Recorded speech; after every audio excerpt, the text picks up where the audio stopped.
Seperti ada pepatah yang mengatakan apa yang tak terlihat itu mewakili apa yang terlihat ya sahabat tani. Jadi artinya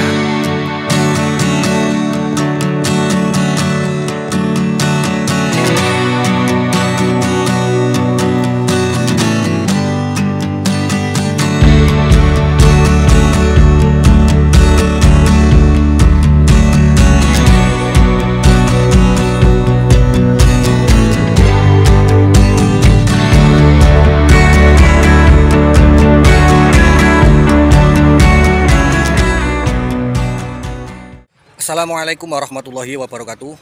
Salam semangat para sahabat-sahabat tani semua. Baik, salam berjumpa lagi kembali ya bersama saya Samsul Ma'arif. Masih tetap di channel Bazar Organik. Nah, hari ini saya akan melakukan perawatan tanaman cabai saya setelah saya lakukan pemanenan ya. Jadi 2 hari kemarin saya melakukan pemanenan. Nah, untuk hari ini saya akan melakukan perawatan agar tanaman cabai saya ini buahnya itu tidak terputus ya. Yaitu dengan cara memberikan nutrisi sekaligus memperbaiki kondisi media tanam ya sahabat tani, yaitu dengan salah satunya menambahkan bahan-bahan organik yang mampu menjaga kesuburan media tanam serta mengurangi residu bahan kimia yang sehingganya kondisi perakaran dari tanaman cabai kita itu bisa tetap sehat, kemudian penyerapan unsur hara itu bisa lebih maksimal ya sahabat tani semua, yang sehingganya produksi dari tanaman cabai kita nanti yang kita harapkan yaitu terus berkelanjutan, tidak terputus ya sahabat tani. Nah, contohnya seperti yang sahabat tani lihat di depan saya ini adalah tanaman cabai yang kemarin sudah saya lakukan pemetikan yang ketiga ya sahabat tani, di usia 121 hari setelah tanam sahabat tani sudah. Nah, ini untuk kondisi bunganya ya terus bermunculan, kemudian untuk tunas-tunas barunya dia terus lanjut sekaligus membawa bunga ya sahabat-sahabat tani semua. Nah, ini nah, jadi setelah dilakukan pemanenan itu biasanya saya melakukan perawatan. Nah, jadi yang pertama kali saya lakukan perawatan yaitu media tanam ya ataupun bagian perakaran. Karena jika kondisi perakaran ataupun media tanam itu sehat, tentunya penyerapan unsur hara bisa maksimal, yang sehingga buah yang dihasilkan itu bisa lebat dan juga buahnya besar-besar ya sahabat tani semua. Nah, di sini sekaligus saya mempraktekkan dalam pengaplikasian, maka saya bagikan juga ilmunya kepada para sahabat tani semua, semoga bisa bermanfaat ya. Nah, oke, silakan simak videonya dari awal sampai akhir.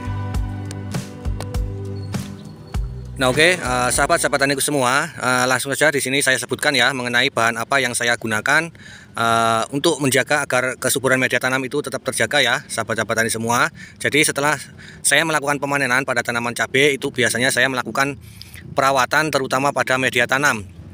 Karena apa yang dihasilkan dari tanaman cabai kita ataupun buah yang dihasilkan itu tentunya tidak bisa dipungkiri, itu kuncinya ada pada bagian perakaran ya ataupun media tanam. Jadi kalau media tanam ataupun bagian perakaran dari tanaman cabai kita itu sehat, tentunya batang, daun, tunas dan juga intinya yaitu buah yang dihasilkan itu bisa lebih maksimal ya sahabat tani. Jadi kuncinya ada di bagian perakaran.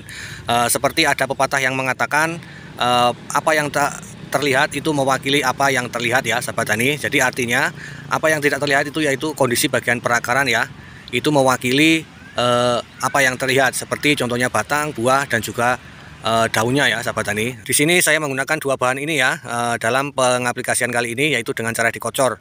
Yang pertama bahan yang saya gunakan yaitu humus 99 ya sahabat tani. Ini adalah merupakan pupuk organik, asam humat dan juga mikroelemen ya sahabat tani, yaitu pupuk ataupun salah satu bahan yang mampu meningkatkan kesuburan media tanam. Kemudian yang saya gunakan selanjutnya yaitu POC Agrovulcan Super Aktif ya sahabat tani.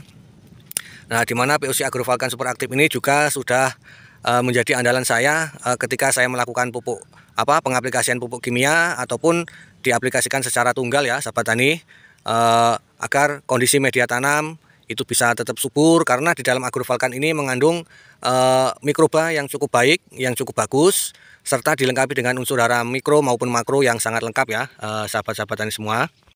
Nah, ini sebelum lanjut saya cuplik dulu ya mengenai fungsi ataupun kegunaan daripada humus 99 ini ya sahabat tani. Yaitu yang pertama mengikat dan mengatur pelepasan hara sesuai kebutuhan tanaman, sehingga meningkatkan efisiensi pemupukan ya sahabat tani semua. Nah, kemudian meningkatkan klorofil ataupun zat hijau daun sehingga laju fotosintesis itu bisa meningkat. kemudian merangsang aktivitas dan perkembangan mikroorganisme yang menguntungkan di dalam tanah ya, sahabat tani semua. Kemudian memperbaiki struktur tanah baik fisik maupun kimia sehingga tanah lebih gembur, berstruktur remah dan lebih ringan. Nah, maka kedua pupuk ini itu saya gabungkan, saya kombinasikan karena kedua pupuk ini sangatlah penting menurut saya, bagi saya untuk kesuburan tanah ya, sahabat tani. Jadi pupuk ini mengandung unsur hara mikro maupun makro yang lengkap, dilengkapi dengan mikroba baik. Kemudian pupuk humus 99 ini dia fungsinya untuk menggemburkan, kemudian meningkatkan perkembangan dan juga aktivitas mikroorganisme ya yang ada di dalam Agrovulcan ini.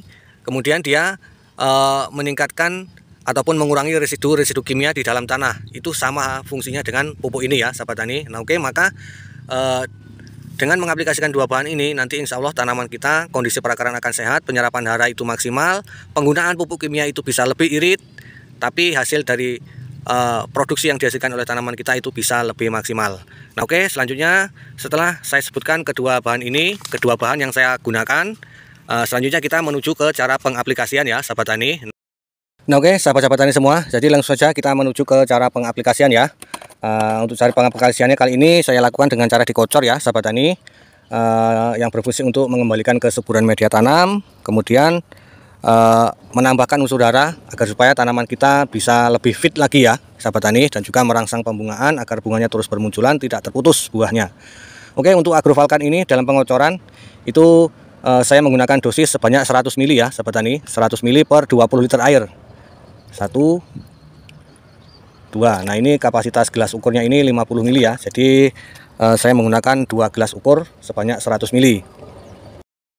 Nah, kemudian di sini saya menambahkan asam amino. Jadi asam amino ini juga bisa diaplikasikan dengan cara dikocor ya, sahabat tani. Dan untuk amino gold ini adalah merupakan asam amino biang ya, sahabat tani. Jadi walaupun kita hanya menggunakan dalam dosis sedikit, tapi ini manfaatnya sudah bagus sekali. Itu sudah sangat baik sekali ya untuk tanaman kita ya, sahabat tani. Nah, jadi untuk pengaplikasian dengan cara dikocor, yaitu cukup kita menggunakan 2 sendok makan ya, sudah cukup ya, sahabat tani. Nah, untuk pengaplikasian di spray itu kemarin juga sudah saya bagikan videonya, yaitu 1 sendok makan cukup ya. Nah, ini dalam pengocoran itu saya berikan sebanyak 2 sendok. 1, 2. Nah, ini kalau yang namanya asam amino biang tentunya walaupun sedikit itu sudah sangat baik sekali untuk khasiatnya. Selanjutnya di sini saya menambahkan humus 99 ya. Jadi ini semua unsur hara yang kita berikan tadi itu akan mampu diikat. Kemudian nanti ketika tanaman kita membutuhkan, dia mampu melepaskan ya. Jadi humus 99 ini merupakan bahan organik yang sangat bagus sekali. Untuk humus 99 ini per 20 liter air saya menggunakan 2 sendok makan ya, sahabat tani. 1, 2. Nah, cukup. Oke, selanjutnya setelah semua bahan kita masukkan, kemudian kita aduk ya, sahabat tani. Kita aduk menggunakan tangan saja. Setelah diaduk, kemudian kita lakukan pengaplikasian ya, sahabat tani. Untuk aplikasi yaitu dikocor ke lubang pupuk susulan ya, sahabat tani, sebanyak 200 ml ataupun 1 gelas ya, sahabat-sahabat tani semua. Jadi untuk interval aplikasinya itu dilakukan setelah pemanenan ya, sahabat tani. Biasanya setelah dilakukan pemanenan, jarak 2 hari itu saya lakukan perawatan untuk media tanam agar kondisi perakaran itu tetap sehat, penyerapan unsur hara nantinya itu bisa lebih maksimal ya, sahabat tani, yang sehingganya perakaran terus muncul, kemudian batang tetap terjaga, daun, tunas dan juga bunga serta buahnya itu tetap terus berkelanjutan, tidak terputus ya, sahabat tani semua. Nah, oke, semoga video ini bisa bermanfaat untuk para sahabat-sahabat tani semua. Dan untuk informasi lanjutnya itu sudah saya rangkum di deskripsi video mengenai bahan-bahan apa yang saya gunakan, kemudian bagaimana cara mendapatkan bahan-bahannya, serta saya juga sudah sertakan nomor yang bisa dihubungi agar kita bisa saling sharing secara langsung ya, melalui nomor HP tersebut yang bisa dihubungi. Nanti kita bisa saling berbagi ilmu, saling tukar pengalaman, dan juga saling membantu ya antar sesama sahabat tani. Nah, perlu digarisbawahi juga di sini saya bukan berniat untuk sombong ataupun sok pintar, tapi di sini saya berbagi ilmu sesuai pengalaman dan juga tujuan saya agar supaya kita bisa saling membantu ya, sahabat tani, berbagi resep ya, sahabat tani. Nah, oke, selanjutnya saya mohon maaf apabila ada kesalahan dalam penyampaian dan saya akhiri. Assalamualaikum warahmatullahi wabarakatuh.